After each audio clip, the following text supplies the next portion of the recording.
గురించి మాట్లాడాలని ఆసక్తి మరి ఆ విషయం మీద సిద్ధపడడం జరిగింది. క్రిస్టియన్ వర్చ్యూస్ ఉన్నాయి, క్రైస్తవ గుణ లక్షణాలు. మనకు ఉండాల్సినటువంటి లక్షణాలు చాలా ఉన్నాయి. అందులో చాలా ప్రాముఖ్యమైనటువంటి ఒక వర్చ్యూ అంటారు, లేదంటే గుణలక్షణం ఏంటంటే హ్యూమిలిటీ, దీనత్వము. సో ఈ రోజున దీన మనస్సు అనే దాని మీద మాట్లాడాలని ఆశ కలిగి ఉన్నాను.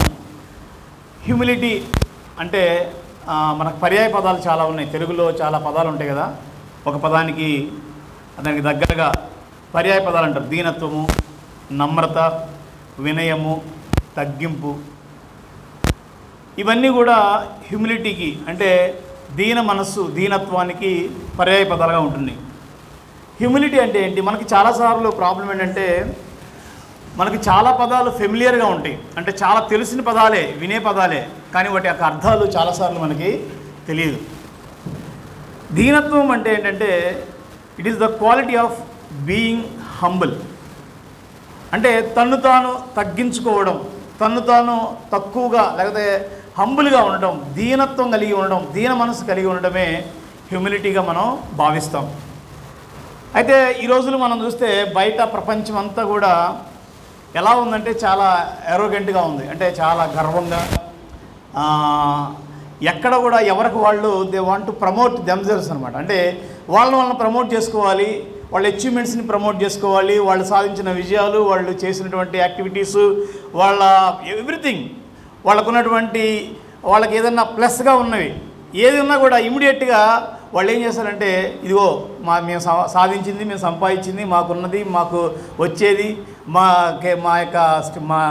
టాలెంటు లేకపోతే మా అచీవ్మెంట్ అన్నట్టుగా ప్రపంచం అంతా కూడా ఇలాంటి పోకడలోనే ఉంది. అంటే అది తప్పని అంటలేదు, బట్ ఇలాగనే ఉంది.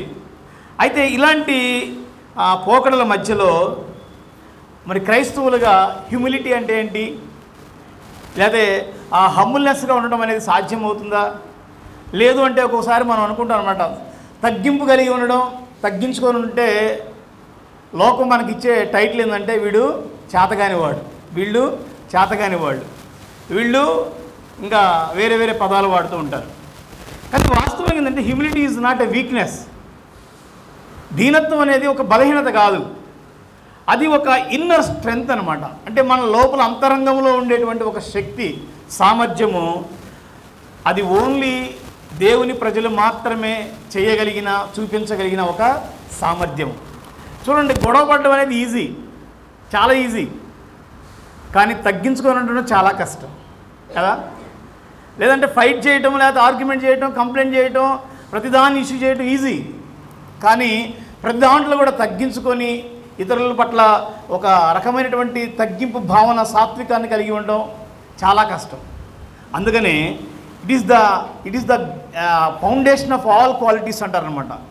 Foundation of all qualities only the child of God, దేవుని బిడ్డలు మాత్రమే ప్రదర్శించగలిగేది, చూపించగలిగేది, మేనేజ్ చేయగలిగేటువంటి ఒక వర్చ్యూ, ఒక గుణలక్షణం ఏదైనా ఉందంటే అది దీనత్వము, దీన మనస్సు, తగ్గింపు స్వభావం. మనకు తెలుసు ఇద్దరు వ్యక్తులు ఉన్నారు, పవర్స్, ప్రపంచాన్ని బాగా ప్రభావితం చేసినటువంటి రెండు ఫోర్సెస్, లేకపోతే ఇద్దరు వ్యక్తులు ప్రభావం కలిగిన వ్యక్తులుగా ఇద్దరు ఉన్నారు. ఎవరు ఆ ఇద్దరు అంటే, ఒకళ్ళు the most powerful person Jesus Christ. అంటే ఆయనకున్న శక్తి సామర్థ్యాలు, ఆయనకున్న జ్ఞానము, ఆయనకున్నటువంటి ఇంకా ఎవరికి ఉండడానికి అవకాశం లేదు. ఎందుకంటే ఆయన సృష్టికర్త అయిన దేవుడు, సాక్షాత్తు సర్వసృష్టిని సృష్టించిన దేవుడు, ఆయన కన్నా పైన ఎవరు లేరు. ఆయనే అన్నిటికీ ఆధార సంభూతుడు, సమస్తమునికి ఆయనే ఉనికికి రావడానికి కారణం ఆయనే. Is such a great personality. ఇంకొక పర్సనాలిటీ ఉంది, ఎవరంటే సాతాను, అపవాది. ఆయన కూడా శక్తి కలిగిన వాడు, సర్వశక్తిమంతుడు కాదు, సమ్ పవర్. ఎందుకంటే దేవదూతలకి దేవుడు కొన్ని పవర్స్ ఇచ్చాడు, వాళ్ళు కూడా స్పిరిట్ బీయింగ్స్. వీళ్ళిద్దరి మధ్యలో మనం తేడాను గమనిస్తే, దేవుడు కలగజేసినటువంటి, దేవుడిని ఆరాధించడానికి పెట్టుకున్నటువంటి ఒక దేవదూతగా, లేదంటే ప్రధాన దూతగా ఉన్నటువంటి లూసిఫర్ అనే దేవదూత ఎలాగా బిహేవ్ చేస్తున్నాడు, సర్వ సృష్టించినటువంటి సృష్టికర్త, కేవలం నోటి మాట ద్వారా సర్వాన్ని కలుగును గాక అంటే కలిగినటువంటి అంత ప్రభావం, అంత మహిమ, అంత జ్ఞానము, తేజస్సున్నటువంటి ఆ దేవుడు ఎలా ఉన్నాడు అంటే రెండు ఒక కాంట్రాక్ట్గా అంటే వైరుధ్యంగా ఉన్నారు. మనకి యెషయా గ్రంథం 14వ అధ్యాయం మనం చూస్తే అక్కడ దేవదూత ఎలా పడిపోయిందో వర్ణిస్తున్నాడు. ఎలా పడిపోయిందంటే, నేను మహోన్నతుని కంటే ఎక్కువగా ఎంచుకుంటాను, మహోన్నతితో సమానముగా నేను ఉంటాను, ఆయన ఉత్తర దిక్కున్న సభాపర్వతానికి ఎక్కుతాను, నా సింహాసనాన్ని దేవుని సింహాసనం పక్కన ఉంచుతాను, ఆయనతో సమానంగా ఉంటాను, ఆయన పొందుకునే ఆరాధన నేను కూడా పొందుకుంటాను అంటే దేవుడితో సమానంగా ఉండాలనే ఆశ, అలాంటి ఒక గర్వం అనేది అపవాది కలిగి ఉన్నాడు. కానీ దేవుడు ఆల్రెడీ ఉన్నతమైన దేవుడు, మహోన్నతుడైన దేవుడు, ఆయన ఎలా ఉన్నాడంటే ఫిలిప్పీ పత్రిక 2వ అధ్యాయం మనం చూస్తాము. ఆయన దేవునితో సమానంగా ఉండ విడిచిపెట్టకూడని భాగ్యమని ఎంచుకొనగా మనిషి రూపం ధరించి, దాసుని రూపం ధరించి, తన్ను తాను రిక్తునిగా చేసుకొని శిలువ మరణం పొందినంతగా విధేయత చూపించాడు. చూడండి ఎంత వైరుధ్యంగా ఉన్నాయో. దేవుని చేత సృష్టించబడినటువంటి దేవదూతేమో ఎక్కడికో వెళ్ళిపోవాలని అహంభావంతో, గర్వంతో ఉండి అక్కడి నుంచి పడిపోయాడు. కానీ సాక్షాత్తు దేవదేవుడు ఎంతగానో తగ్గించుకొని ఈ భూమి మీదకి వచ్చాడు. అంటే మన రోల్ మోడలు జీసస్ క్రైస్ట్, యేసుక్రీస్తు మన రోల్ మోడల్. కాబట్టి ఆయనే అంత వినయముగా, అంత తగ్గింపు కలిగి ఉంటే మన పరిస్థితి ఏంటి? మనం ఇంకెంత తగ్గించుకోవాలి, ఇంకెంత వినయంగా ఉండాలి కదా. కాబట్టి ఈ సమయంలో వినయము అనేది మనకి చాలా అవసరము, తగ్గింపు అనేది చాలా అవసరము. అది మన జీవితాన్ని చాలా ప్రభావితం చేస్తుంది. ఈ సమయంలో నేను కొన్ని విషయాలు, how the humility impact our lives, ఈ యొక్క దీనత్వం అనేది మన జీవితాలను ఏ విధంగా ప్రభావితం చేస్తుంది, లేదంటే దీనత్వం కలిగినటువంటి వ్యక్తులు ఎలాగా ఉంటారు, వాళ్ళ జీవితాలు ఎలాగ ఉంటాయి అన్న విషయాలు, నేను కొన్ని విషయాలు మీ యొక్క మన ఈ సమయంలో ధ్యానం చేద్దాము. చాలా విషయాలు చెప్పొచ్చు, కానీ చాలా విషయాలని, కానీ మనకు అవసరమైనవి, ఇంపార్టెంట్ అనుకునే నేను కొన్ని సేకరించాను. కాబట్టి ఈ సమయంలో మనం కొన్ని విషయాలు చూద్దాం. How the humbleness impact in our lives, మన జీవితాల్లో ఈ దీనత్వం అనేది ఎంత ప్రభావితం చేస్తుంది అన్న విషయాలు మనం చూద్దాం. మొదటిగా మనం గమనిస్తే, వినయము గలవారు దేవుని గురించి మరియు తమ గురించి సరి అయిన అవగాహన కలిగి ఉంటారు. Humble people will have the right perception about God and themselves. Humble people, వినయము గలవారు దేవుని గురించి మరియు తమను గురించి తాము ఒక సరైనటువంటి దృక్పథం, సరైనటువంటి అవగాహన కలిగి ఉంటారు. ప్రాబ్లం ఏంటంటే ఈ రోజుల్లో చాలామందికి దేవుని గురించినటువంటి అవగాహన సరిగా లేదు కాబట్టి వాళ్ళ గురించి కూడా అవగాహన సరిగా లేదు. దేవుడెవరో గుర్తించట్లేదు కాబట్టి వాళ్ళెవరో వాళ్ళకి గుర్తు రావట్లేదు. అందుకనే చాలామంది వాళ్ళే ఎలా పోల్చుకుంటున్నారంటే సింహాలతోటి, పులులతోటి, లేకపోతే ఇంకొక జంతువులతోటి పోల్చుకుంటున్నారు. ఎందుకంటే వాళ్ళకి తెలియదు వాళ్ళు ఎవరో. ఎందుకు తెలియదు అంటే వాళ్ళకి దేవుడు ఎవరో తెలియదు కాబట్టి. చూడండి, దావీదు యొక్క జీవితంలో నుంచి నేను కొన్ని విషయాలు మీకు ఉదాహరణగా తీసుకొని చెప్తూ ఉంటాను. దావీదు గురించి మనం చూస్తే 2వ సమూయేలు 7వ అధ్యాయము 18వ వచనం. సమూయేలు రాసిన గ్రంథము 2వ సమూయేలు, మైకి పెట్టుకొని చదవండి, కొంచెం త్వరగా రెఫరెన్స్లు కూడా ఎక్కువ ఉంటాయి. 7వ అధ్యాయం 18వ వచనం. దావీదు రాజు లోపల ప్రవేశించి యెహోవా సన్నిధిని కూర్చుండి ఇలాగ మనవి చేసెను, నా ప్రభువా, యెహోవా ఇంతగానే నన్ను హెచ్చించుటకు నేను ఎంతటి వాడను, నా కుటుంబం ఏ పాటది, ఇంత ఎత్తుగా చేసినదంతా నీ దృష్టికి కొంచెమై మానవుల పద్ధతిని బట్టి బహుకాలం జరిగిన తరువాత నీ దాసుడైన నా సంతానమునకు కలగబోవు దాన్ని గూర్చి నీవు సెలవిస్తున్నావు. యెహోవా నా ప్రభువా, దావీదు అను నేను ఇక నీతో ఏమి చెప్పుకొందును? యెహోవా నా ప్రభువా, నీ దాసుడైన నన్ను నీవు ఎరిగి ఉన్నావు. నీ వాక్కును బట్టి నీ ఇష్టానుసారంగా ఈ ఘనకార్యమును జరిగించి నీ దాసునకు నాకు దీన్ని తెలియజేసితివి. కాబట్టి దేవా యెహోవా, నీవు అత్యంతమైన ఘనత గలవాడు, నీ వంటి దేవుడెవడునూ లేడు. మేము వినిన దానినంతటిని బట్టి చూడగా నీవు తప్పు దేవుడను, నీవు తప్ప దేవుడనేవాడు లేడు. మేము వినిన దానిని అంతటిని బట్టి చూడగా నీవు తప్ప దేవుడెవడనూ లేడు. దావీదు ప్రార్థన చేస్తున్నాడు. దావీదు యాక్చువల్గా ఆయనకి ఒక టెంపుల్, మందిరాన్ని కట్టాలని ఆశ కలిగినప్పుడు దేవుడు వద్దు, నీవు రక్తాన్ని చిందించావు కాబట్టి నీ కుమారుడైన సొలొమోను ద్వారా మందిరం కట్టబడుతుందని చెప్పినప్పుడు నీ సింహాసనము తరతరములకు ఉంటుందని ఒక వాగ్దానం చేసినప్పుడు ఆల్రెడీ ఈయన ఒక రాజుగా ఉన్నాడు, చాలా యుద్ధాలు జయించాడు, చాలా పేరు ప్రఖ్యాతులు డబ్బు అంతా కూడా సంపాదించాడు. ఆ టైంలో ఈయన చివరి దశలో ఈయన ప్రార్థన చేస్తున్నాడు అనమాట. ఏంటి ఈయన ప్రార్థన ఏంటంటే ఈయన ప్రార్థనలో ఉన్నటువంటి ఆ ఎసెన్స్ ఏంటని మనం గమనిస్తే ఆయన దేవుడు ఎవరో చాలా స్పష్టంగా మాట్లాడుతున్నాడు. ఏమంటున్నాడు చూడండి, 22వ వచనంలో మనం చూస్తే, కాబట్టి దేవా యెహోవా నీవు అత్యంతమైన ఘనత గలవాడు, నీ వంటి దేవుడు ఒకడును లేడు. మేము వినిన దానిని అంతటిని బట్టి చూడగా నీవు తప్ప దేవుడేడి. వాళ్ళు వింటూ వచ్చారనమాట, దేవుడు ఏ విధంగా ఇశ్రాయేలు ప్రజల జీవితాల్లో ఆశ్చర్య అద్భుత కార్యాలు చేశాడో, ఐగుప్తు అనే బానిస సంఖ్యల నుంచి దేవుడు ఏ విధంగా వారిని విడిపించాడో, ఆ 40 సంవత్సరాలు దేవుడు ఎలాగ వాళ్ళని పోషించాడో, కాపాడాడో, సంరక్షించాడో, పగలు మేఘస్తంభంలాగా రాత్రి అగ్నిస్తంభంలాగా ఏ విధంగా వాళ్ళని కాచాడో, ఏ విధంగా వాళ్ళని దాచాడో, ఇవన్నీ వాళ్ళు వింటూ వచ్చారు. అంతేకాదు ఈయన తన జీవితంలో కూడా ప్రభువుని ఎక్స్పీరియన్స్ చేసి ఆయన అంటున్నాడు అనమాట, అత్యంత ఘనత వహించినటువంటి దేవుడవు నీవు తప్ప వేరొక దేవుడు లేడు, ఉండడానికి వీలు లేదు. ఇలాంటి ఘనమైన కార్యాలు, ఇలాంటి గొప్ప కార్యాలు ఎవరు చేయగలరు? ఎవరు చేశారు? ఎవరూ లేరయ్యా. అంటే ఈయన రాజుగా ఉండి కూడా దేవుణ్ణి గుర్తిస్తున్నాడు. అట్ ద సేమ్ టైం ఆయన గురించి ఏమనుకుంటున్నాడంటే, దేవా నా కుటుంబము ఇలాగన హెచ్చించుటకు నేను ఎంతటి వాడను, నా కుటుంబము ఏ పాటిది, ఇంత హెచ్చుగా చేసినంతే నీ దృష్టికి కొంచెమే ఏమంటారంటే దాన్ని తగ్గింపు హృదయం. ఆయన ఎంతగా తగ్గించుకున్నాడంటే, దేవా నేను ఏ పాటి వాడిని అంటే ఆయన తెలుసు ఆయన ఎక్కడి నుంచి వచ్చాడు, ఏం చేశాడు, ఎలాంటి స్థితిలో నుంచి దేవుడు లేవనెత్తి ఎలాంటి స్థితి ఉన్నతమైన స్థితిలో దేవుడు ఉంచాడు. గొర్రెలు కాసేవాడిని తీసుకొచ్చి మహారాజుగా దేవుడు ఏ విధంగా చేశాడు. ఒక ఎక్కడ గుర్తింపు లేనటువంటి ఎక్కడో గొర్రెలు కాసుకుంటూ అడవిలో ఉండే ఆయన్ని తీసుకొని వచ్చి మహారాజుగా పేరు ప్రఖ్యాతులు ఏ విధంగా అతను పొందుకున్నాడో అతనికి తెలుసు. కాబట్టి ఆయన ఎప్పుడు ప్రార్థించినా కూడా ఆ ప్రార్థనలో ఉండేటువంటి భావము అంతరార్థం ఇదే. మన కీర్తన భాగాలు చాలా చదువుతూ ఉంటాం కదా, ప్రతి కీర్తనలో ఆయన దేవుని ఎంతగా వర్ణిస్తాడు. రాజువైన దేవా, మహోన్నతుడైన దేవా, సర్వోన్నతుడైన దేవా, ఆశ్చర్యకార్యముడైన దేవా, నీ వంటి దేవుడు ఎవరు లేరయ్యా. అంటే ఆయన అలాగ రాస్తూ ప్రతిసారి ఆయన ఏమంటాడంటే తన గురించి మాట్లాడతాడు. నేను ఏ పాటి వాడిని, నా జీవితం ఏ పాటిది. చూడండి, ఒక ఉదాహరణకు ఒక కీర్తన చూద్దాం. 39వ కీర్తన 5వ వచనంలో 39వ కీర్తన 5వ వచనంలో ఆయన కీర్తనలు రాస్తున్నప్పుడు ఎలా మాట్లాడుతున్నాడు. నా దినములు పరిమాణం బెత్తడంతా చేసి ఉన్నావు, నీ సన్నిధిని నా ఆయుష్కాలం లేనట్టే ఉన్నది. ఎంత స్థిరుడైనను ప్రతివాడు కేవలం వట్టి ఊపిరి వలె ఉన్నాడు. మనుషులు వట్టి నీడ వంటి వారే. ఆయన ఒప్పుకుంటున్నాడు, నేను ఏ పాటి వాడిని, నా దినముల పరిమాణం బెత్తడంతా చేసి ఉన్నావు, నీ సన్నిధిలో చూస్తే నా ఆయుష్కాలం లేనట్టే ఉందే. ఎంత స్థిరుడైనను ప్రతివాడు కేవలం వట్టి ఊపిరి వంటి వాడు నీటి నీడ వంటి వాడు.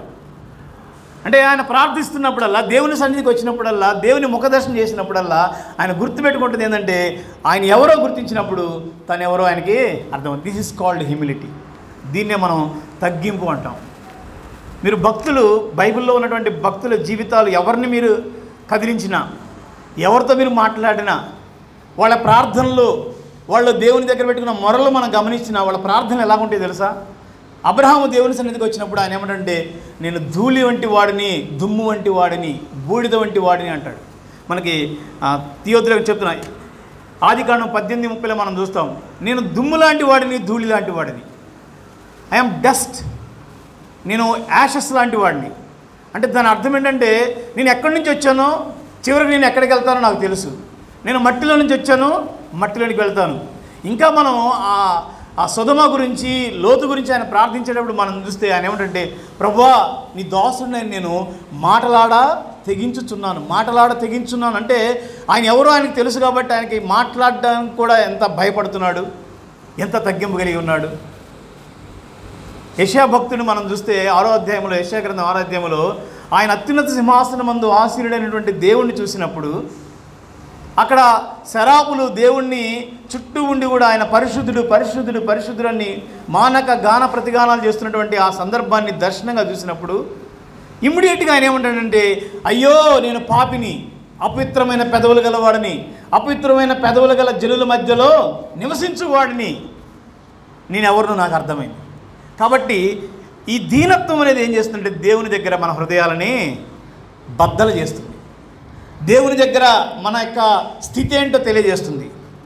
మనం ఒక్కోసారి గర్వించవచ్చేమో, ఒక్కోసారి మనకున్నటువంటి దేనైనా బట్టి, అందాన్ని బట్టో, జ్ఞానాన్ని బట్టో, టాలెంట్ని బట్టో, లేకపోతే మనకున్నటువంటి వాట్ ఎవర్ ఇట్ ఈస్, ఒక్కోసారి గర్వించినప్పుడు ఒక్కసారి దేవుని దగ్గరికి వచ్చినప్పుడు మనకు అర్థమవుతుంది మనం ఎవరమో, మనం ఏమై ఉన్నామో దేవుని దగ్గర మనకు అర్థమవుతుంది. కాబట్టి హ్యూమిలిటీ అనేది, లేకపోతే ఈ దీనత్వం అనేది దేవుణ్ణి సరిగా అర్థం చేసుకోవడానికి, మనం సరిగా అర్థం చేసుకోవడానికి సాధ్యమవుతుంది.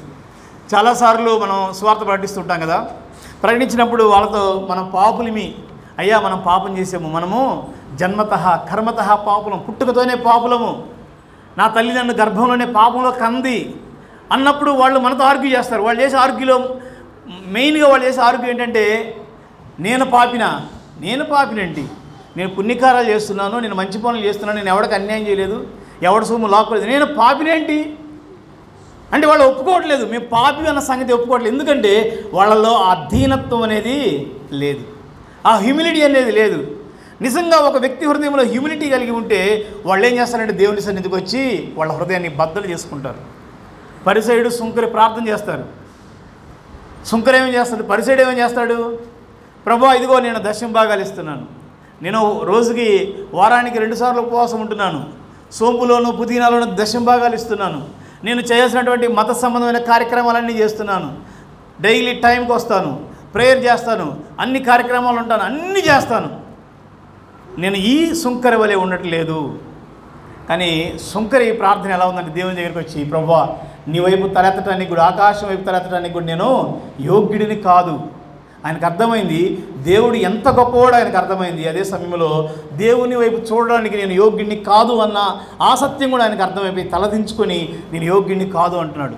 అప్పుడు దేవుడు ఏం చేశాడంటే ఇతన్ని నీతిమంతునిగా తీర్చిదిద్దాడు. అంటే ఈవెన్ మనం రక్షించబడటానికి కూడా కారణం ఏంటంటే హ్యూమిలిటీ, దీనత్వం. దీన మనసు లేకుండా ఎవరో ప్రభువు దగ్గర నుంచి రక్షణ పొందుకోరు.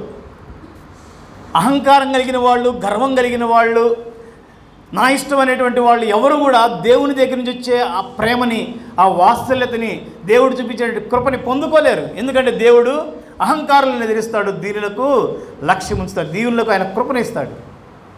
దేవుడు ఎంటర్టైన్ చేయడు అహంకారుల్ని.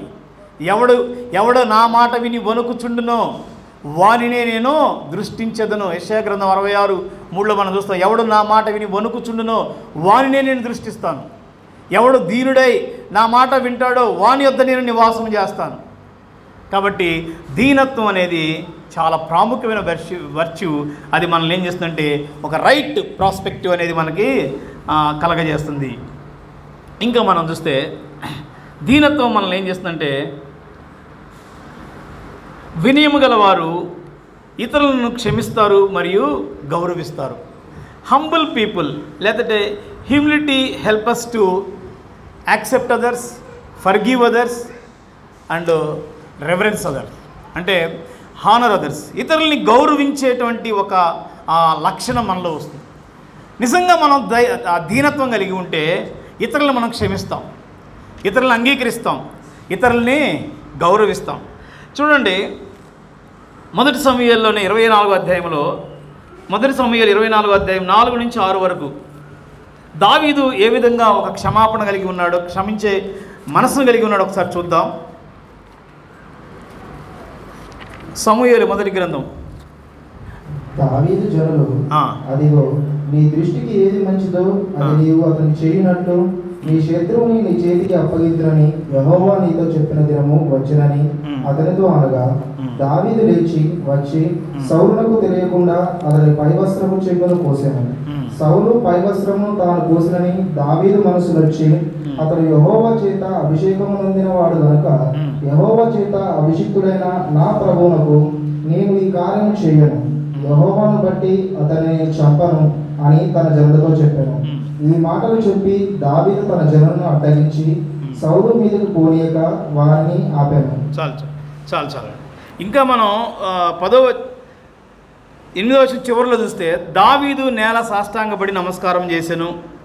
తర్వాత మనం 10వ వచనంలో కూడా 2వ భాగంలో చూస్తే సౌలుతో అంటున్నాడు అనమాట, ఈ దినమున యెహోవా నిన్ను ఎలాగూ గుహలో నా చేతికి అప్పగించెనో అది నీవు కండ్లారా చూచితివే. కొందరు నిన్ను చంపమని నాతో చెప్పినాను. నేను నీ యందు కనికరించి ఇతడు యెహోవా చేత అభిషేకం నొందినవాడు గనక నా ఏలిన వాడిని చంపనని నేను చెప్పి తిని. 11వ వచనంలో అంటున్నాడు, 2వ భాగంలో, నా వలన నీకు కీడు ఎంత మాత్రము రాదు. ఈ మాటలు మనకేం తెలియజేస్తున్నాయి అంటే, దావీదుని సౌలు వెంటబడుతున్నాడు, ఎక్కడ దొరికితే అక్కడ పట్టుకొని చంపాలని చూస్తున్నాడు. ఆయన రాజగృహంలో ఉన్నప్పుడు ఆయన మీద ఈటెలో బాణాలు ఇసురుతూ ఉండేవాడు. అది త్రుటిలో ఆయన తప్పించుకొని బతికిపోయాడు ఎలాగలాగా.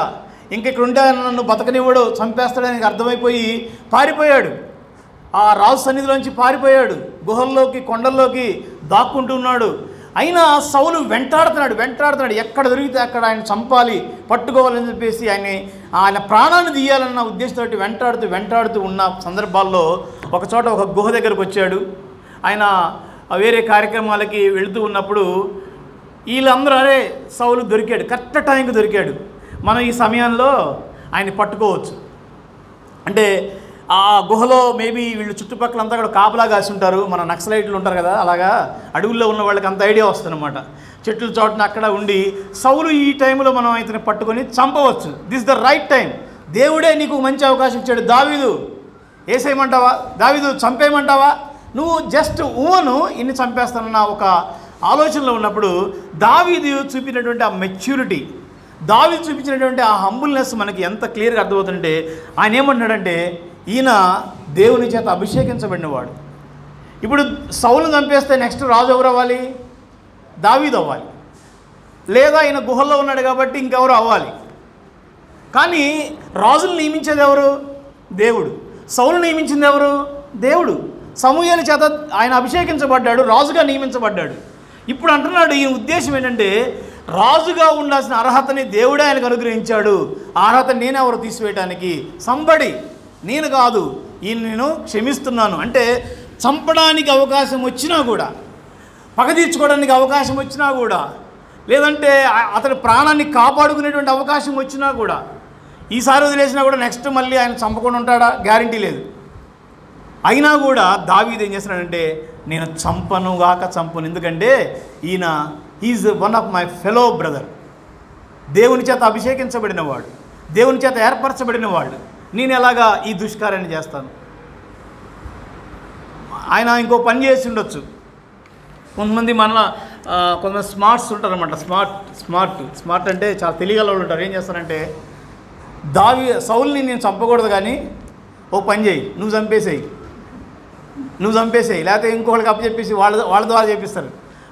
నేను దేవుని నమ్ముకున్నాను, నేను చర్చికి వెళ్తున్నాను, నేను ఈ పని చేయకూడదు.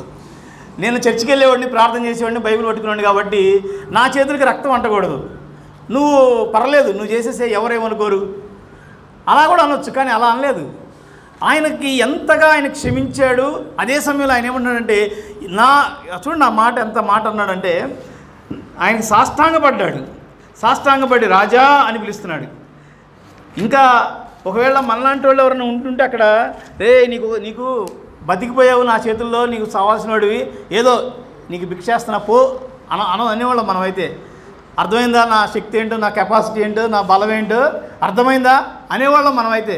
కానీ ఆయన ఏమన్నాడంటే, 8వ వచనంలో, రాజు దావీదు నేల సాష్టాంగపడి నమస్కారం చేసి సౌలు తిట్లనను. సాష్టాంగపడ్డాడు. ఈ రెస్పెక్టెడ్, హానర్. చూడండి ఒక మాట మనం చూద్దాం. కొలస్సీ పత్రికలో 3వ అధ్యాయం 13వ వచనంలో ఇలాంటి ఒక మాట మనం అక్కడ చూస్తాం. క్రొత్త నిబంధనలో కొలస్సీ పత్రిక 3:13. కొలస్సీ పత్రిక 3:13.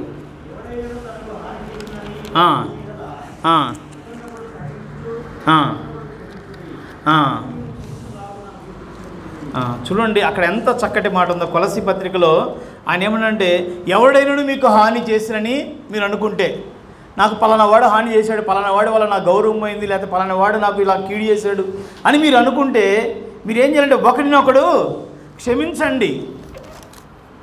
ఎందుకు క్షమించాలి? రీజన్ ఏంటంటే, ప్రభువు మిమ్మల్ని క్షమించలాగిన. అంటే మనం ప్రతిసారి గుర్తుపెట్టుకోవాలి ఏమనంటే, దేవుడు నిన్ను ఎలా క్షమించాడు.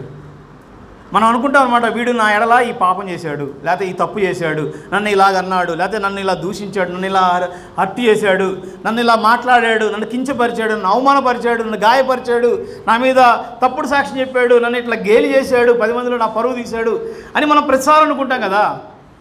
అలా అనుకున్నప్పుడల్లా మనం ముందు పెట్టుకోవాల్సింది ఎవరంటే జీసస్ క్రైస్ట్ని, యేసుప్రభుని పెట్టుకోవాలి. యేసుప్రభుని పెట్టుకొని దేవుడు నన్ను ఎలా క్షమించాడు మనం పరిశీలించుకోవాలి. అంటే నన్ను ఎలా క్షమించాడు, నిజంగా దేవుడు నన్ను క్షమించడానికి నేను అర్హుడినేనా, నేను దేవుని ఇలా సరిగా ఉన్నానా, ఆయన అవమానపరచలేదా, ఆయన నామాన్ని అవమానపరచలేదా, నా బిహేవియర్, నా మాటలు, నా క్రియలు, నా తలంపులు, నా ఈచ్ అండ్ ఎవ్రీ యాక్షన్ ద్వారా నేను దేవుడిని మహింపరుస్తూ వచ్చానా, లేకపోతే అనేక సార్లు దేవుడిని దుఃఖపరుస్తూ వచ్చానా? అయినా కూడా దేవుడు క్షమించాడు కదా. స్టిల్ దేవుడు మన క్షమించి ప్రేమించి మనకి కావాల్సినటువంటి ఆ కృపనిచ్చాడు కదా.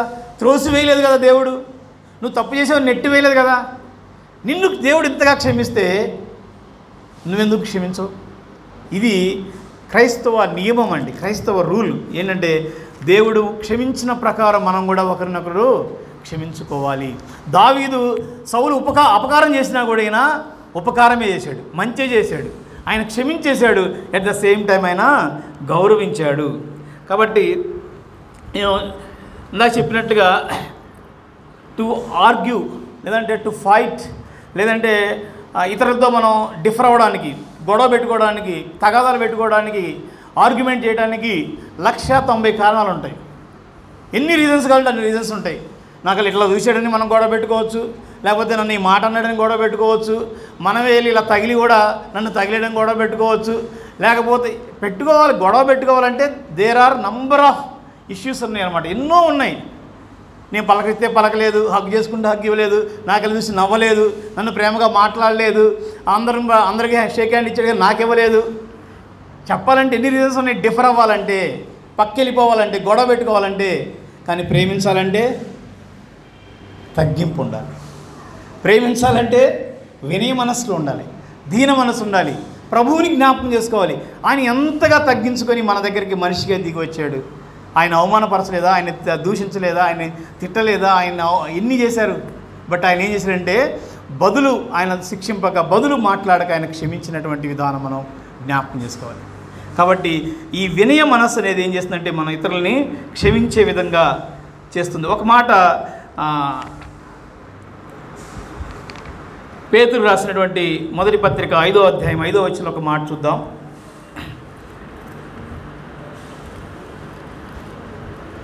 పేతురు రాసినటువంటి మొదటి పత్రిక 5వ అధ్యాయం 5వ వచనం.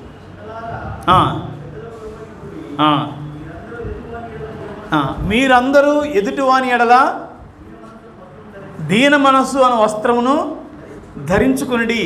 ప్రతి వాళ్ళు ఎదుటి వాళ్ళ వల్ల ఎలాంటి వస్త్రాలు ధరించాలి? దీన మనస్సు అనే వస్త్రం ధరించాలి. వాస్తవంగా ఈ వస్త్రం అనే పదం ఆయన రాయడానికి ఉన్న బ్యాక్గ్రౌండ్ ఏంటంటే, ఈ పేతురు ఇలా ఆ పదప్రయోగం చేయడానికి ఉన్నటువంటి బ్యాక్గ్రౌండ్ ఏంటంటే, యేసు ప్రభు శిష్యులందరినీ తీసుకుని వచ్చి ఆయన లాస్ట్ సప్పర్లో ఆ మేడ గది మీద ఆయన ఒక పని చేశాడు. మనందరికీ తెలుసు. ఆయన ముందు చెప్పాడు, నేను చచ్చిపోబోతున్నాను, నేను వెళ్ళిపోతాను, సిలువకి వెళ్ళిపోతానని చెప్పినప్పుడు చాలామంది బాధపడడానికి పోయి వీళ్ళు ఎలా ఫీల్ అవుతున్నారంటే, నెక్స్ట్ ఎవరు? యేసు ప్రభు వెళ్ళిపోతే నెక్స్ట్ నేనే రాజుని, నేనే హీరోని, లేకపోతే నేనే లీడర్ని అన్నట్టుగా ప్రతి ఒక్కరు కూడా ఫీల్ అయిపోతున్నారు అన్నమాట. అలాంటి సందర్భంలో ఆయన ఒక అరేంజ్మెంట్ చేశాడు. మనందరికీ తెలుసు. ఆయన మేడ గదిలోకి వచ్చారు, వారు భోజనం చేస్తూ ఉన్నారు. అక్కడ గదిలో ప్రక్కన బేషన్లో నీళ్లున్నాయి. యూదుల యొక్క ఆచార ప్రకారం ఏంటంటే, వాళ్ళు భోజనం చేసే ముందు వాళ్ళు అక్కడ ఉన్నటువంటి సర్వెంట్స్ కానీ దాసులు కానీ కాళ్ళు కడుగుతారు. వాళ్ళకి వచ్చిన వాళ్ళకి గెస్టులకి కాళ్ళు కడిగితే వాళ్ళు వెళ్ళి భోజనం చేస్తారు. ఇప్పుడు నీళ్లున్నాయి, బేషన్ ఉంది, గెస్టులు ఉన్నారు. లేనిదెవరు? వింటారా? లేనిదెవరు చెప్పండి? సర్వెంట్స్ లేరు, దాసులు లేరు.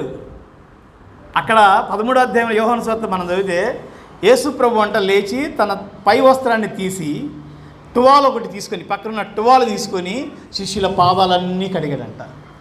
అంటే ఆయన ఏం చేశాడంటే, తన పైన ఉన్నటువంటి ఆ వస్త్రాన్ని తీసి దీన మనసు అనేటువంటి వస్త్రాన్ని ధరించుకొని శిష్యుల పాదాలన్నీ కడిగి మీరు కూడా ఇలాగే చేయండి అన్నాడు. అందుకని పేతురు ఆ మాటని తలబోసుకుంటూ రాస్తున్నాడు అన్నమాట. ఒకని ఎడల ఒకడు దీన మనసును వస్త్రమును ధరించుకునండి.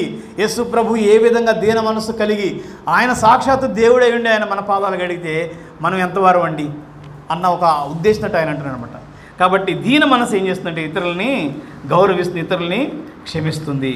తర్వాత ఇంకొక 2-3 ఉన్న ఇంపార్టెంట్ విషయాలు దీన మనసు ద్వారా కలిగే ఇంపాక్ట్ ఏంటనేది, humble people accept the corrections. వినయ మనస్కులు సరిచేయబడడానికి ఇష్టపడతారు. వినయ మనస్కులు, దీన మనస్కులు ఏం చేస్తారంటే తమను తాము సరి చేసుకోవడానికి ఇష్టపడతారు. సమూయేలు 2వ సమూయేలు 12వ అధ్యాయము 7వ వచనం 13వ వచనం ఇది మనందరికీ తెలిసిన స్టోరీయే.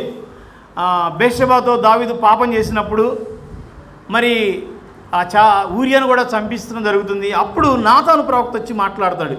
ఒకసారి చదవండి. సమూయేలు 2వ సమూయేలు 12వ అధ్యాయం 7వ వచనం 13వ వచనం త్వరగా. నాతాను దావీదును చూచి, ఆ మనుషుడు నీవే, ఇశ్రాయేలుల దేవుడైన యెహోవా సెలవిచ్చినదేమనగా, ఇశ్రాయేలు మీద నేను నిన్ను రాజుగా పట్టాభిషేకం చేసి సౌలు చేతిలో నుండి నిన్ను విడిపించి నీ యజమాని నగరిని నీకు అనుగ్రహించి నీ యజమాని స్త్రీలను నీ కౌగిట చేర్చి ఇశ్రాయేలు వారిని యూదా వారిని నీకు అప్పగించితిని. ఇది చాలదని నీవు అనుకునే ఎడల నేను మరీ ఎక్కువగా నీకు ఇచ్చి ఉందును. నీవు యెహోవా మాటను తృణీకరించి ఆయన దృష్టికి చెడుతనము చేస్తేనేమి హిత్తీయుడకు ఉరియాను కత్తి చేత చంపించి అతని భార్యను నీకు భార్య అయినట్లుగా నీవు పట్టుకొని ఉన్నావు. అమ్మోనీయుల చేత నీవు అతని చంపించితివి కదా. 13వ వచనం. నేను పాపము చేసినని దావీదు నాతానుతో అనగా, నాతాను నీవు చావకుండానట్లు యెహోవా నీ పాపమును పరిహరించాడు. చూడండి ఒక్కడ మనం గమనిస్తే దావీదు పాపం చేశాడు, బేర్షెబతో పాపం చేశాడు. మరి ఊరియా తన భర్త, బేర్షెబా భర్త ఊరియాను కూడా మరి ఈయన చేసిన పాపం ఎక్కడ బయటపడిద్దో అని తన భర్తను కూడా చంపించేశాడు. ఎలా చంపించాడంటే అది కూడా చాలా క్విక్గా చంపించాడు. ఆయన యుద్ధంలో ముందు పెట్టేశాడు, రాళ్ళు పడే దగ్గర ఆయన ఉంచేశాడు. ఆ రాళ్ళు పడి అమ్మోనీల చేత ఆయన చంపించేశాడు. ఇంత చేసి కూడా ఆయన ఎలా ఉన్నాడంటే మామూలుగా ఉన్నాడు, ఏమి ఎరగనట్టుగా ఉన్నాడు. కానీ ఒక సమయంలో నాతాను ప్రవక్త వచ్చి దావీదుతో ఒక స్టోరీ చెప్తాడనమాట. ఒక పేదవాడు ఉన్నాడు, ఒక ధనికుడు ఉన్నాడు, ఐశ్వర్యం కలిగిన వాడు ఉన్నాడు. పేదవాడికి ఏమో ఒక్కటే దూడ పిల్ల ఉంది, లేదంటే మేక పిల్ల ఉంది, ఈయనకి చాలా ఉన్నాయి. అయితే ఏదో ఒక సందర్భం వచ్చింది, పెళ్లి లాంటి సందర్భం వచ్చినప్పుడు ఈయనకున్నటువంటి ఆ యొక్క పశు సంపద అంతా వదిలిపెట్టి ఈ పేదవాడి దగ్గర ఉన్నటువంటి ఒక చిన్న గొర్రె పిల్లని తీసుకొచ్చుకొని వధించిపోతున్నాడంటే ఇమ్మీడియట్గా ఈయన రెస్పాండ్ అవుతాడు అనమాట. అది తప్పు, అలా చేసినవాడు మరణశిక్షణ ఉండాలి అంటాడు. అప్పుడు నాతాను అంటాడు, అది నీవే ఆ పని చేసావు. నీకు దేవుడు ఇంత ఐశ్వర్యాన్ని ఇచ్చాడు, ఇంత ఘనతని ఇచ్చాడు, నీకు ఏం కావాలో అన్నీ ఇచ్చాడు కదా. నువ్వెందుకు మళ్ళా పాపంలో పడిపోయావు? నువ్వెందుకు మళ్ళీ వ్యభిచారం చేసావు? నువ్వెందుకు మళ్ళీ నరహత్య చేసావు? నువ్వెందుకు ఇలాగా క్విక్గా బిహేవ్ చేసావు అని మాట్లాడి తన తప్పును ఎత్తి చూపినప్పుడు దావీదు స్పందన. ఒకవేళ అంటే కొన్ని చోట్ల మనం చూస్తే ఒక అధికారిని కనుక మనం నువ్వు ఇలా తప్పు చేసావని మాట్లాడితే అధికారి ఏమంటే నువ్వు ఆఫ్టర్ ఆల్ నువ్వెంత, నీ బతుకెంత, నువ్వు నాకు చెప్తావా, నువ్వు నాకు చెప్పే అంతటోడివా, నువ్వు నాకే సలహా ఇచ్చే అంతటోడివా, నువ్వు నాకే ఎదురు చెప్పే అంతటోడివా, నేను ఎవరినో తెలుసా అనొచ్చు దావీదు. ఆయనకున్న స్టేచర్కి ఆయన మహారాజు, శత్రు సైన్యాలన్నీ కూడా ఆయన చూసి వణుకుతూ ఉన్నాయి. కానీ నాతాను దేవుని ప్రవక్తగా వచ్చి దేవుని మాటని ఆయన బయలుపరిచినప్పుడు దావీదు గడగడలాడిపోయాడు. ఆయనకి తెలుసు, ఆయన మనసులో ఆయనకి అర్థమవుతూ ఉంది. ఆయన ఒక సందర్భం కోసం ఎదురు చూశాడేమో, లేకపోతే ఆ సందర్భం వచ్చిన వెంటనే ఆయన ఇమ్మీడియట్గా ఏం చేశాడంటే దేవుని ఎదుట ఒప్పేసుకున్నాడు, తన పాపాన్ని ఒప్పేసుకున్నాడు. తను ఎలాగ బిహేవ్ చేశాడో, ఎంత క్రూరంగా బిహేవ్ చేశాడో, ఎంత వల్గర్గా బిహేవ్ చేశాడో అన్నిటినీ ఒప్పుకున్నాడు. ఇప్పుడు ఆయన దేవుని దగ్గర నుంచి పరిహారాన్ని, క్షమాపణని రిసీవ్ చేసుకున్నారు. కాబట్టి హంబుల్ పీపుల్ ఆల్వేస్ ఏం చేస్తారంటే యాక్సెప్ట్ ద కరెక్షన్స్.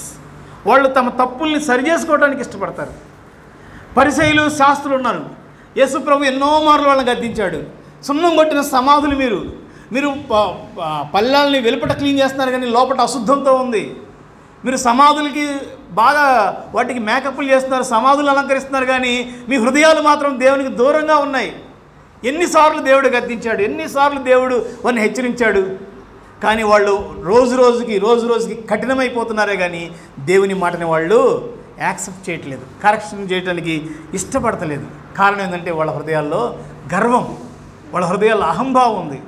అందుకనే మనం సామెతలు 3:11 మనం చూస్తే, యెహోవా చేయు శిక్షను తృణీకరించుకుము, నా కుమారుడా యెహోవా చేయు శిక్షను తృణీకరించుము, ఆయన గద్దించినప్పుడు సమ్మతించుము. ఆయన గద్దిస్తాడు దేవుడు. ఎందుకు గద్దిస్తాడు? మన క్షేమం కోసం. ఎందుకు గద్దిస్తాడు? మనల్ని మరింతగా బెటర్ చేయటానికి. ఒకవేళ ఆ రోజు నాతానుతోటి దావీదుని గద్దించకపోతే దావీదు స్టిల్ పాపంలో ఉండేవాడు, ఇంకా పాపాన్ని కూడగట్టుకునేవాడు. ఆయన జీవితం అంధకారం అయిపోయేది కదా. నాతాను గద్దించినప్పుడే కదా తన జీవితం మరింతగా షేప్ అయింది, మరింతగా దేవునిలో బలపడింది. ఆయన మళ్ళగా తన కోల్పోయినటువంటి ఆత్మీయ ఆనందాన్ని మరలా పొందుకున్నాడు. ఎలా సాధ్యమైంది? దేవుని ఎదుట ఆయన తగ్గించుకున్నాడు. చిన్న పిల్లవాళ్ళ తన హృదయాన్ని దేవుని ఎదుట పెట్టుకున్నాడు. 51వ కీర్తనలో మనం చూస్తాం ఆయన ప్రార్థన ఎలా చేశాడు, ఆయన కన్నీరు ఏ విధంగా కార్చాడు, ఆయన ఎంతగా బాధని వ్యక్తపరిచాడు. నా కన్నీళ్లతోటి నా పడక తేలిపోతుంది అంటున్నాడు. నేను నా తల్లి గర్భంలోని పాపలో ఉన్నాను, దేవా నన్ను క్షమించు, నీకే విరోధముగా నేను పాపం చేశాను, నా పాపం నా కళ్ళ ఎదుటే ఉంది. 51వ కీర్తనలు అంటాడు, నా పాపం నా కళ్ళ ఎదుటే ఉంది, నా దోషం నాకు అర్థమవుతుంది, నేను నీకే విరోధంగా పాపం చేశాను, నువ్వు పలుమార్లు గద్దించావు, పలుమార్లు హెచ్చరించావు, నా కాన్షియస్ నాకు చెప్తుంది ఈవెన్ దో అయినప్పటికీ కూడా నేను పాపం చేశాను, ప్రభువా నన్ను క్షమించి నా రక్షణానందాన్ని మరలా నాకు దయచేయము అన్నప్పుడు ఇంకో మాట చెప్తారనమాట ఆయన.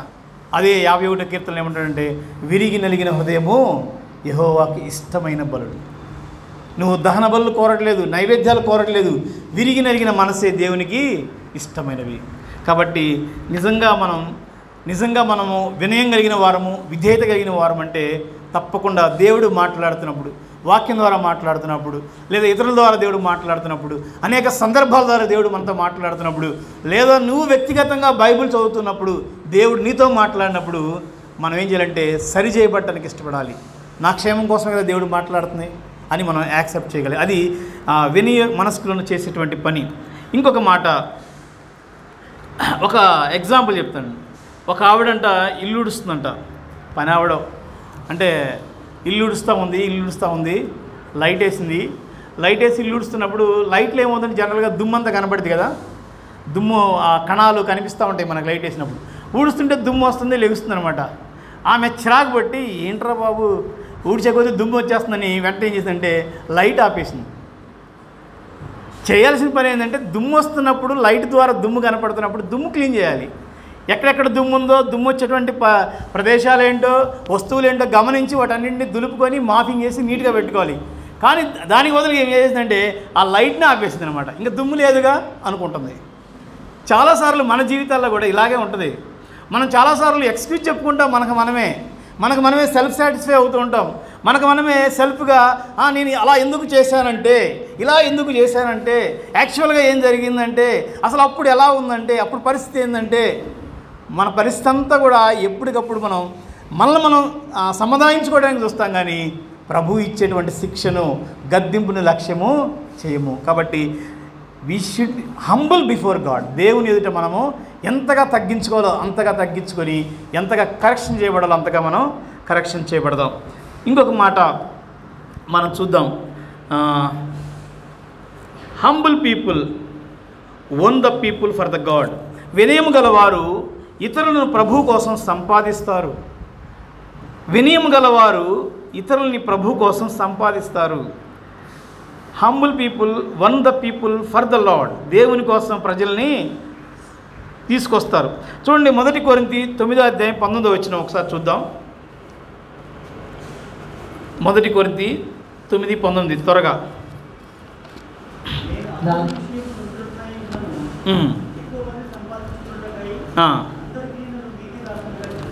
చూడండి, పౌలు ఎంత స్టేట్మెంట్ ఇస్తున్నాడు చూడండి. అపోస్తులైన పౌలు ఏమంటున్నాడు? నేను అందరి విషయంలో స్వతంత్రుడినై ఉన్నను అంటే దాని అర్థం ఏంటంటే నేనుగా ఉండడానికి, నేనుగా ఉండడానికి నాకు చాలా రైట్స్ ఉన్నాయి, ఫ్రీడమ్ ఉంది. నేను వేసుకోవాల్సిన డ్రెస్ నేను వేసుకోవచ్చు, నేను ఎలా మాట్లాడంటే అలా మాట్లాడవచ్చు, నేను ఎలాగా ఏం చూడాలంటే అది చూడవచ్చు, ఏం చేయాలంటే అది చేయొచ్చు. ఐ హ్యావ్ ఆల్ రైట్స్, అన్ని హక్కులు నాకు ఉన్నాయి. నేను స్వతంత్రుడిని. నేను ఎవడి కింద బానిసను కాదు. వాడికి వీడికి పని చేయడానికి, వాడి కింద వీడి కింద ఉండడానికి నేను లేదు. అయినా కూడా ఆయన ఏమంటాడంటే, ఎక్కువ మందిని కొనుటకై అందరికీ నన్ను నేనే దాసునిగా చేసుకుంటుని. అంటే ఈ దాసత్వం అనేది ఏంటంటే ఆయన ఒక హ్యూమిలిటీని, తగ్గింపుని తెలియజేస్తుంది. ఆయన ఏమంటున్నాడంటే, ఒకవేళ పేదవాళ్ళు ఉన్నారు, వాళ్ళు ఇక్కడికి రాలేకపోతున్నారంటే నేను రెడీ టు వాళ్ళని బ్రింగ్ ద పీపుల్, నేను వాళ్ళ దగ్గరికి వెళ్ళడానికి నేను రెడీగా ఉన్నాను. అంటే ఇతరులు ఒకవేళ దేవుని దగ్గరికి రావడానికి ఏం చేస్తే బాగుంటుంది, అది చేయడానికి నేను సిద్ధంగా ఉన్నాను. యూదులకి యూదుల వల్లే అయ్యాను, గ్రీసు దేశస్తుడికి గ్రీసు దేశం వల్ల అయ్యాను, దాసుడికి దాసుడి రూపంలో ధరించాను. అంటే మనం చాలాసార్లు ఏమనుకుంటామంటే నా ఇష్టం, లేకపోతే ఇది నేను చేయకూడదా, నేను ఉండకూడదా, ఎందుకు వెళ్ళాలి ఒక్కోసారి అంటే అర్థం అవడానికి చెప్తున్నా. సపోజ్ మనం ఎర్లీగా రావాలనుకోండి, మనకు రైట్ ఉంది. ఏంటంటే రైటు 10 గంటలకు రావచ్చు. ఏంటి ఎందుకు వెళ్ళాలి ఎర్లీగా? ఎస్, కరెక్ట్, తప్పు కాదు. 10 గంటలకు రావడం తప్పేం కాదు. కానీ ముందుగా రావడం దేనికోసం అంటే ఇతరులకి సేవ చేయడానికి.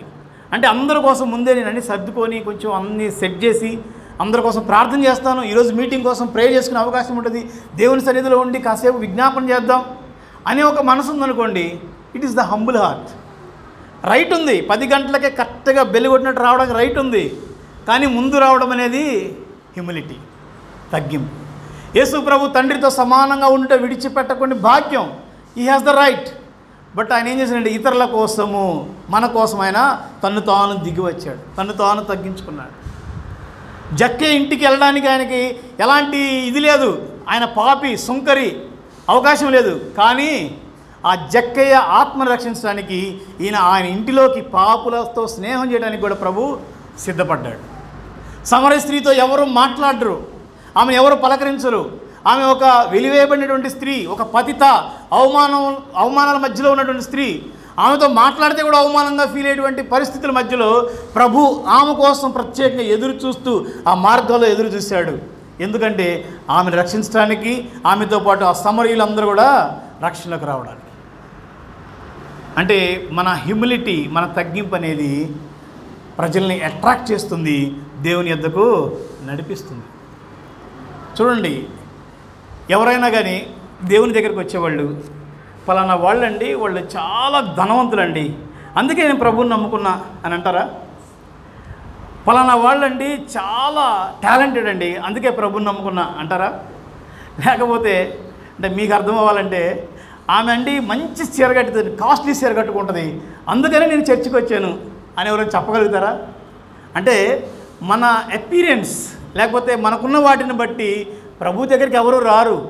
మన క్యారెక్టర్ని బట్టి, మన హ్యూమిలిటీని బట్టి, మన తగ్గింపుని బట్టి ప్రభు దగ్గరికి చాలామంది ఆకర్షితులవుతారు. నేను విన్నాను, చాలా సాక్ష్యాలు విన్నాను. కొంతమంది మాట్లాడుతున్నప్పుడు విన్నాను, ఫలానా బ్రదరు, ఫలానా ఫ్యామిలీ వాళ్ళు ఎంతగా తగ్గించుకుంటారండి, వాళ్ళు అంత స్థితిలో ఉండి కూడా వాళ్ళని చూసే మేము మోటివేట్ అయ్యామండి, వాళ్ళని చూసే మేము ప్రభు దగ్గరికి వచ్చామని చెప్పిన సాక్ష్యాలు నేను చాలా విన్నాను.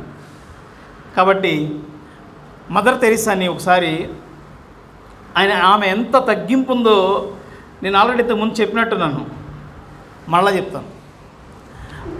మదర్ తెరీసాని ఆమె విరాళాలు సేకరించడానికి వెళ్ళిందనమాట.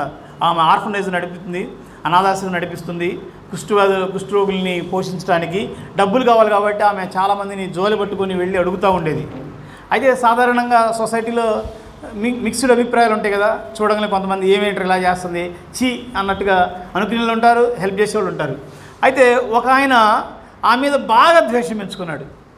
ఏమో మరి ఆయన మత ప్రచారం చేస్తుంది అనుకున్నాడు, లేకపోతే ఏమై వేరే చేస్తుంది అనుకున్నాడు, కానీ బాగా కోపాన్ని పెంచుకొని వెంటనే ఆయన అయ్యా హెల్ప్ చేయండి, ఇలాగా పరిస్థితి ఉంది, పేదవాళ్ళు ఉన్నారు, వాళ్ళకి హెల్ప్ చేయాలని చేతులు దాపితే ఆ చేతుల్లో కాండ్రించి మూసాడంట. కాండ్రించి మూయగలే ఆమె వెంటనే అందంట, సరేనండి ఇది నాకు ఇచ్చారు, వాళ్ళకు కూడా ఏదో ఒకటి ఇవ్వండి అందంట. ఉమ్ము పూస్తే ఉమ్ముని తీసుకొని ఇది నాకు ఇచ్చావు, ఇది నేను తీసుకున్నా, ఓకే మరి వాళ్ళకు కూడా ఏదో ఒకటి ఇవ్వండి అందంట.